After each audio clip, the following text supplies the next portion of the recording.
제가 기도하고 수요 기도의 말씀을 함께 나누도록 하겠습니다. 기도하겠습니다. 참 좋으신 하나님 아버지 감사합니다. 오늘도 우리의 삶 가운데 주님께서 함께하여 주심을 감사드립니다. 한 해를 마무리하고 있는 가운데서도 주님 끝까지 우리를 붙들어 주시고 올 한 해에 있었던 그 모든 일들이 주의 은혜임을 고백하게 하심을 감사드립니다. 뒤를 돌아보았을 때에 그 어느 것 하나 주님의 손길이 없으심이 된 것이 없음을 고백합니다. 모든 것이 하나님의 은혜입니다. 오늘도 우리 가운데 우리의 삶을 은혜로 인도하여 주시고 또한 이 시간 말씀 앞에 또 모이게 하심을 감사드립니다. 우리의 그 모든 일들이 주님 앞에서 은혜이며 감사임을 고백하는 우리의 삶이 되게 하여 주시옵소서. 날이 많이 춥습니다. 그 가운데서도 주님 우리를 지켜주시고 보호하시는 주님, 목 아픈 자들이 있다면 이 시간 주께서 어루만져 주시고 주의 의로운 손으로 붙들어 주셔서 깨끗게 회복되는 은혜가 있게 하여 주시옵소서. 또한 우리 가운데 큰 기쁨이 있는 자들을 주님께서 붙들어 주시고 함께 기뻐하며 하나님께 영광 돌리는 우리의 삶이 되게 하여 주시옵소서. 이 시간 말씀 듣습니다. 우리의 주시는 그 말씀이 나에게 주시는 말씀이며 우리 교회에 주시는 말씀임을 고백하오니 주여 우리에게 말씀하여 주시고 아멘으로 순종하는 우리의 삶 되게 하여 주시옵소서. 감사합니다. 살아계신 우리 주 예수 그리스도의 이름으로 기도드립니다. 아멘. 오늘 우리가 함께 나눌 말씀은 마가복음 4장 35절에서 41절까지 말씀입니다. 마가복음 4장 35절에서 41절까지 말씀입니다. 그리고 더불어 5장 20절도 함께 읽도록 하겠습니다. 마가복음 4장 35절에서 41절, 그 다음에 5장 20절입니다. 제가 읽겠습니다. 그날 저물 때에 제자들에게 이르시되 우리가 저편으로 건너가자 하시니 그들이 무리를 떠나 예수를 배에 계신 그대로 모시고 가매 다른 배들도 함께 하더니 큰 광풍이 일어나며 물결이 배에 부딪혀 들어와 배에 가득하게 되었더라.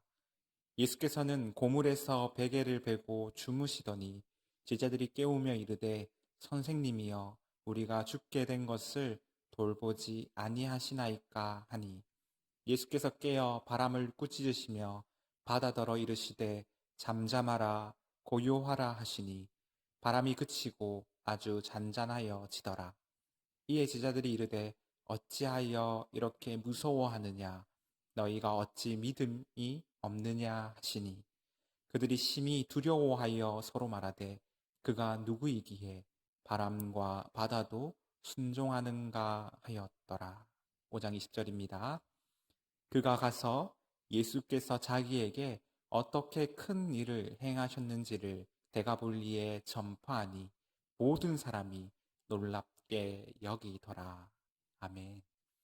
오늘 또 우리 주님의 은혜와 평강이 영상으로 함께하는 모든 성도님들의 가정과 온 교회에 풍성하기를 주님의 이름으로 간절히 소망합니다. 오늘은 2020년 마지막 수요일입니다. 여러분, 마지막이라고 할 때에 여러분들은 어떤 느낌이 드십니까? 저는 이 마지막이라는 단어를 들으면 학창시절에 배웠던 알퐁스 도네이의 마지막 수업이라는 그 소설이 생각이 납니다. 그 소설의 전체적인 분위기가 참 아쉬움과 또한 그리움이 큰 소설이기에 마지막이라는 단어를 들으면 왠지 제 마음 가운데 아쉬움이 남고 또한 그리움이 드는 단어이기도 합니다. 마지막. 어떤 사람들에게는 이 마지막이라는 말이 그간에 있었던 그 모든 힘든 일들이 끝내고 즐거움의 시작이 되는 단어일 수도 있지만 대부분의 많은 사람들이 이 마지막이라는 단어를 들으면 그간의 일들을 돌아보면서 아쉬움과 또한 그리움을 많이 떠올리는 것 같습니다. 더욱이 사랑하는 사람을 떠나보낸 경험이 있는 사람이라면 이제는 더 이상 그 사람을 보지 못한다는 그 아쉬움과 그리움에 이 마지막이라는 단어가 주는 그 의미는 또한 큰 슬픔이 되기도 합니다. 2020년 마지막 수요일입니다. 올 한 해 여러분들은 어떤 한 해를 보내셨습니까? 매년 연말이 되면 많은 사람들이 한 해를 되돌아보면서 아쉬움을 가집니다. 특별히 올해는 코로나로 인하여서 계획한 일들을 많이 못했기 때문에 더더욱 그 아쉬움이 큰 것 같습니다. 하나님께서 주시는 말씀으로 여러분들을 위로하는 것이 마땅하지만 정말로 올 한 해 여러분 정말 고생 많으셨습니다. 전 세계가 겪었던 일이고 또한 그 어떤 세대도 겪어보지 못한 일입니다. 아쉬움이 많이 남지만 저희가 한 일들이 곧 최선을 다한 일이라고 생각합니다. 그 가운데 하나님께서 주시는 은혜와 위로가 여러분들에게 있었음을 믿습니다. 오늘 본문의 배경은 한 해를 마지막하는 것은 아니지만 하루를 마무리하는 해가 질 때입니다. 35절은 그날 저물 때라고 말하고 있습니다. 예수님 당시는 요즘 같은 전기가 없던 시대입니다. 그래서 해가 지면 모든 일과가 스톱, 멈추게 됩니다. 그날 또 예수님께서는 새벽부터 기도로 하루를 시작하시고 또한 많은 사람들을 만나시면서 하나님의 말씀을 가르치시고 천국 복음을 전파하시며 모든 약하고 악한 것들을 치료하여 주셨습니다. 그렇게 하루 종일 많은 사람들과 함께 시간을 보내셨습니다. 사실 그 많은 시간들을 쉬지 않고 보낸다는 건 참 쉬운 일이 아닙니다.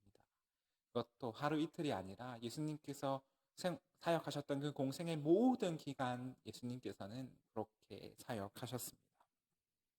참 하나님이신 참 하나님으로 이 땅에 오신 예수님의 능력을 부정하는 것은 아니지만 참 하나님과 동시에 참 사람으로서 예수님께서는 이 땅에 오셨습니다.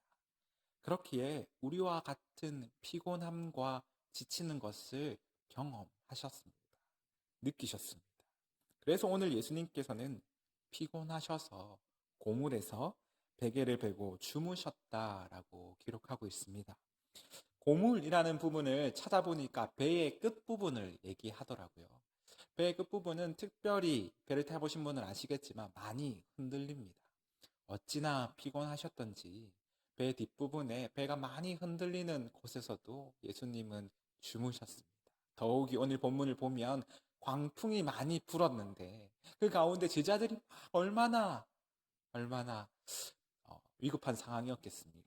그 가운데서도 예수님은 주무셨다라고 기록하고 있습니다. 얼마나 크게 흔들렸어도 크게 흔들렸는지 상상이 되십니까? 이 모습을 상상해 보면 참 재밌습니다. 예수님께서 제자들과 함께 갈릴리 호수 건너편으로 가자라고 말씀하셨습니다. 지금도 이스라엘에 있는 이 갈릴리 호수는 당시의 갈릴리 바다라고 부르기도 합니다. 성경의 곳곳에는 갈릴리 호수를 바다라고 기록하고 있습니다. 그만큼 큰 호수라는 의미입니다. 둘레가 약 52km 정도 되고 최대 수심이 깊은 곳은 50m나 되는 이 갈릴리 호수는 해수면보다 아래에 있기 때문에 때로는 낮은 지역에 있기 때문에 가끔은 본문과 같은 광풍이 많이 분다고 합니다. 어찌나 큰 광풍이었는지 물결이 배에 부딪혀 들어왔고 배에 가득 채웠다라고 성경은 전하고 있습니다. 광풍이 불고 물결에 큰 파도가 치고 있습니다. 제자들은 허둥지둥합니다. 그런데 이때 예수님께서는 배 뒤편에서 베개를 베고 누우시고 주무시고 계십니다. 참 이 상황들이 어울리지 않죠. 이 베개는 여기서 베개라는 말은 요즘에 나오는 특별히 잠이 잘 오는 베개, 그런 베개를 말하지 않습니다. 일반적인 베개입니다. 예수님께서 주무시기 위해서 베개를 들고 다니실 일도 없겠지만 그냥 흔한 베개였습니다.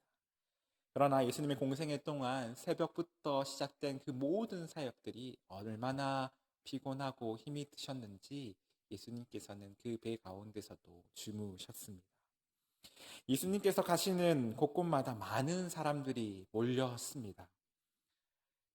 그리고 예수님께서는 그들을 보실 때마다 목자 없는 양 같음처럼 보시고 그들을 불쌍히 여기셨습니다.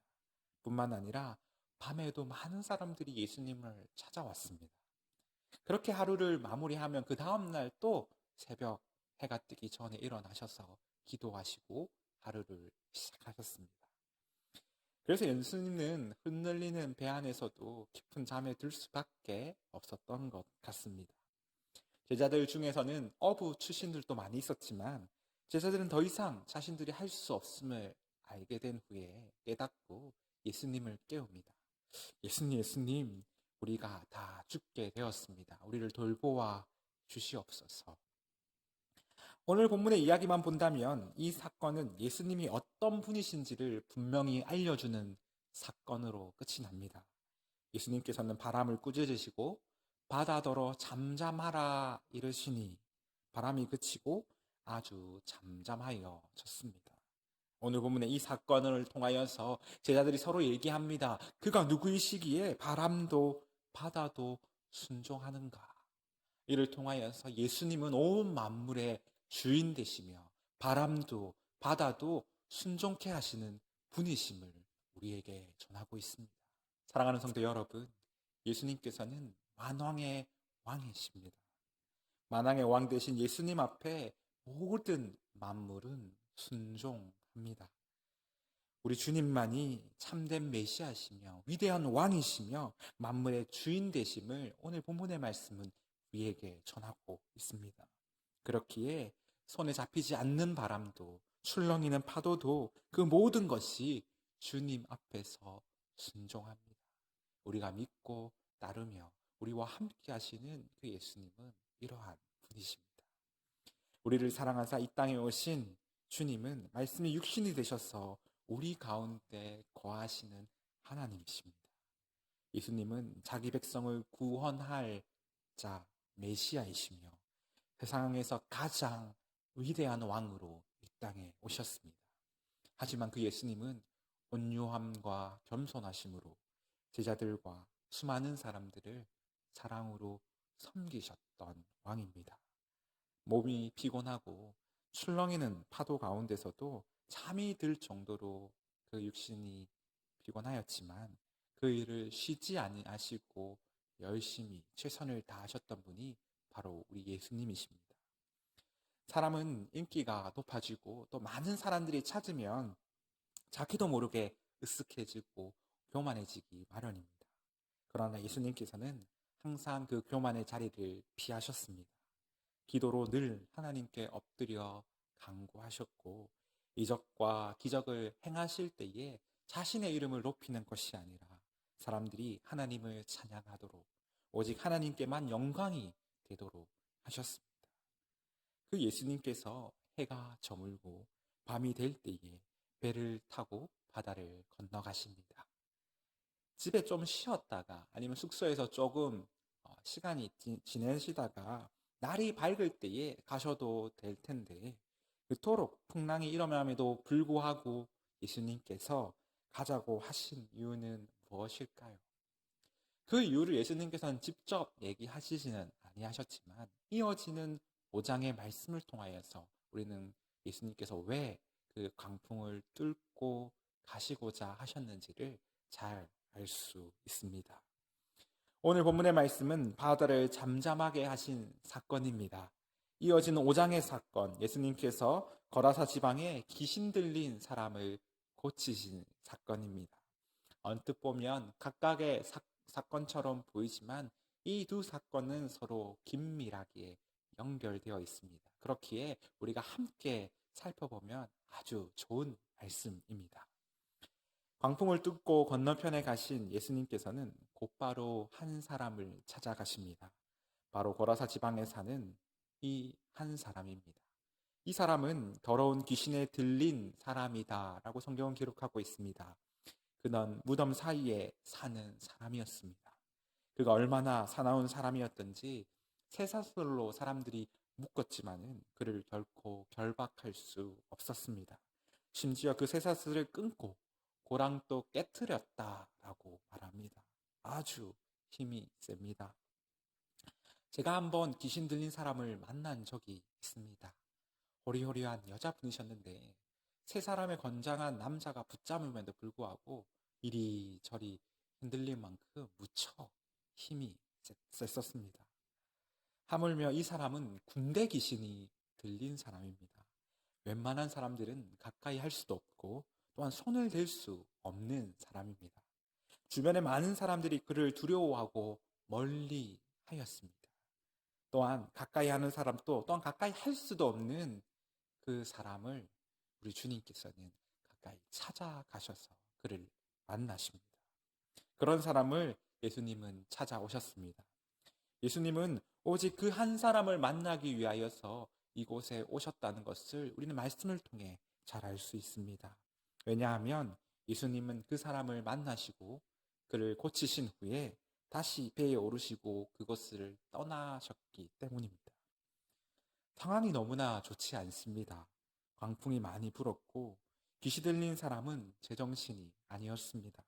하지만 이처럼 예수님께서 그 사람을 찾아가신 이유는 무엇이었을까요?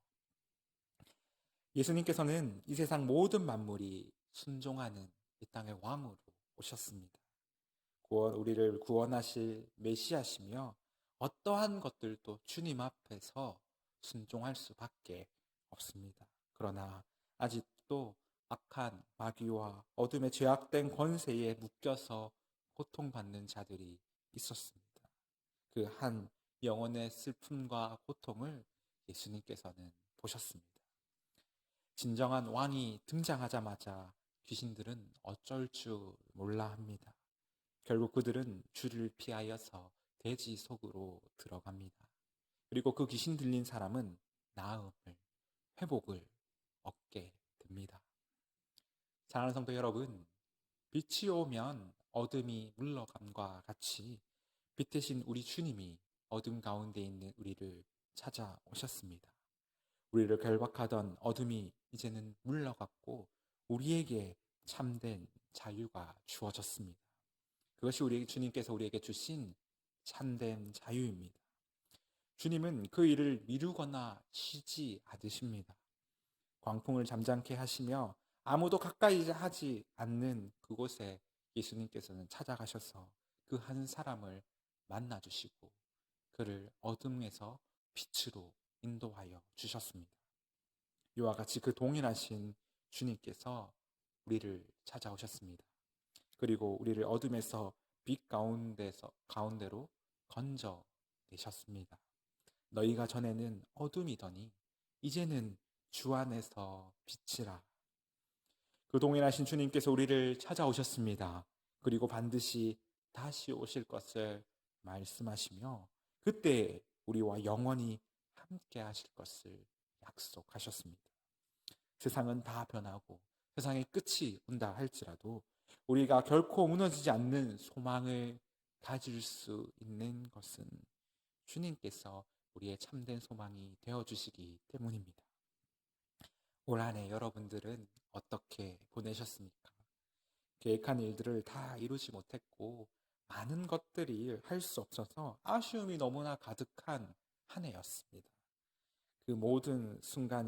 하지만 그 모든 순간이 주님과 더욱 가까이 하는 삶이었고 코로나로 인하여서 조금이나마 더 예수 그리스도를 더 깊이 알아가고 또한 더 깊이 그분의 은혜와 사랑을 경험하였다면 올 한 해는 우리에게 있어서 매우 참으로 좋은 한 해입니다.